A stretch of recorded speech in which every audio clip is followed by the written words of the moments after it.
policy greedy with respect to this action value function, and we do this process repeatedly, ideally infinite times. So finally we will get our optimal policy asymptotically. So this is the overall process. We are having initial policy pi naught.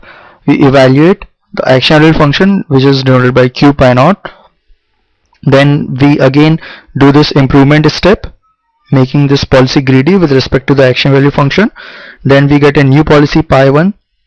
We again perform this evaluation step using infinite episodes. We again get a new action value function, we denote it by q pi 1, and then again we do improvement and evaluation, improvement and evaluation. Finally we reach to this optimal policy. Here we get this optimal policy, and again we do evaluation, and then we get this optimal action value function.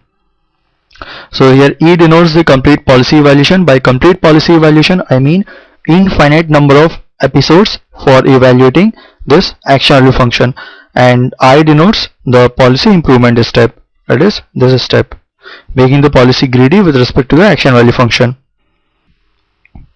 And the policy evaluation is done using Monte Carlo. So we experience many episodes and many iterations, and finally the approximate value function reaches a true value function asymptotically. As we can see, we use infinite number of episodes, and we do evaluation, and then we perform improvement, and likewise we perform this process infinite times ideally, and finally we reach the optimal policy and optimal action value function asymptotically.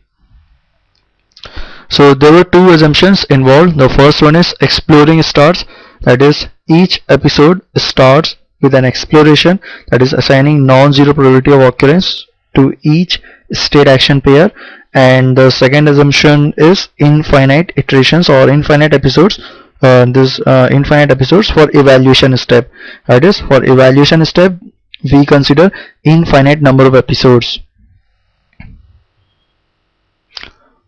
So under these two assumptions, Monte Carlo will compute each q pi k exactly for policy pi k, and this improvement step, this making the policy greedy with respect to action value function, guarantees an improvement. Okay, and we will prove here this improvement step is done by making the policy greedy with respect to the current value function, that is action value function, and this is done by making this policy greedy, that is for each state S, this policy selects action that gives the maximum reward or the maximum expected return according to this action value function.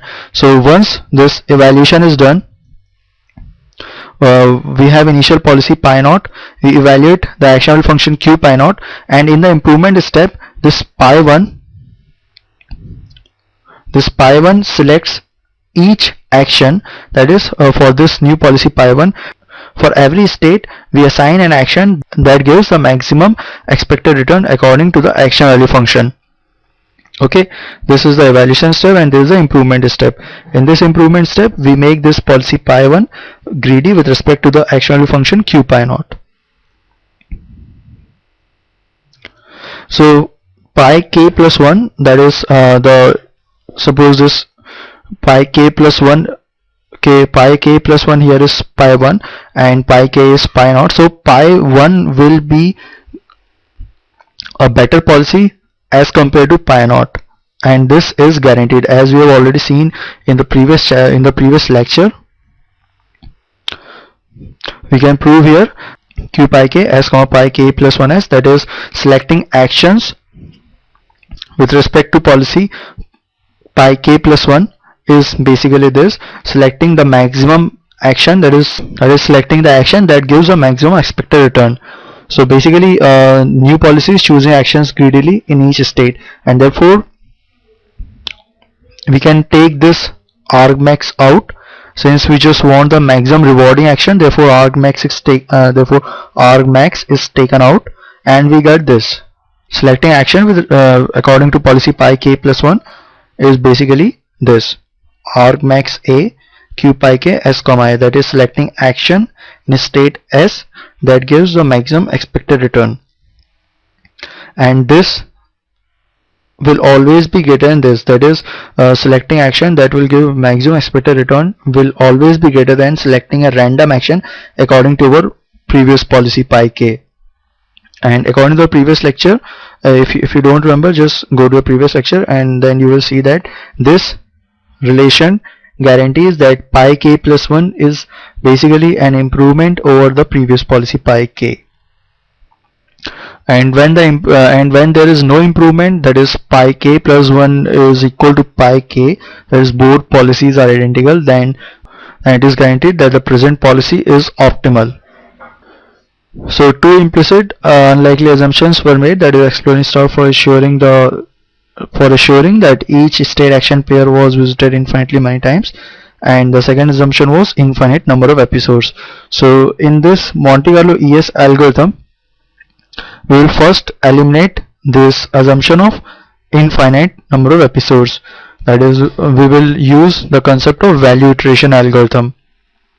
In value iteration algorithm, we have already seen that in the evaluation step we just consider one iteration, and the same idea we will use here, that is we will use just a single episode for the evaluation step instead of considering infinite number of episodes. So this can be removed just for trying to complete the policy evaluation before returning to policy improvement. So in value iteration algorithm, as I already mentioned, we just perform one iteration in the policy evaluation step instead of calculating the exact value function. Remove this policy. You just use the sentence: in value iteration in policy evaluation step, instead of calculating the exact value function, we just calculate the approximate value function, that is we just use one iteration of the evaluation algorithm. This should be calculating instead of calculating the exact value function. This is not policy, this is value function. And the same idea will apply here in Monte Carlo to avoid infinite episodes in the evaluation step. That is, after each episode, the observed returns are used for the policy evaluation and policy is improved at all the states visited in that episode. What I mean by this is, recall the algorithm that we consider for evaluating the state value function. This was the algorithm. Here, once this episode is generated, we perform the evaluation for each state that occurred in this episode, and again we go and generate a new episode. So in value iteration, the concept of value iteration says that after generating this episode, you just evaluate your state action value function, and rather than going to this step again, we perform an improvement step, and then we go to this step, that is we generate a new episode, we again estimate the action value function, and then we again perform an improvement step before going to this step. So this is the idea that we will use here in Monte Carlo ES algorithm. And here's the algorithm. So now in Monte Carlo exploring stars, we avoid the assumption of infinite number of episodes for the evaluation step. So the first step is to initialize the arbitrary policy and arbitrary action value function. So for each state, we arbitrarily assign a policy, and likewise we initialize the action value function, that is initial values we generally take as 0 for each state action pair.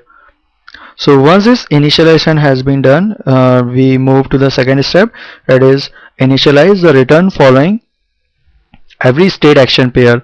Okay, we have an empty list of returns for each state action pair. So the first step is the initialization.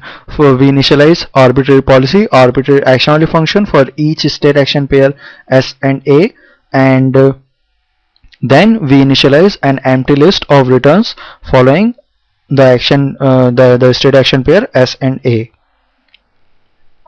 After this initialization, we move to our second step, that is repeating a loop, ideally forever, and for practical cases 10,000 or a million times. So the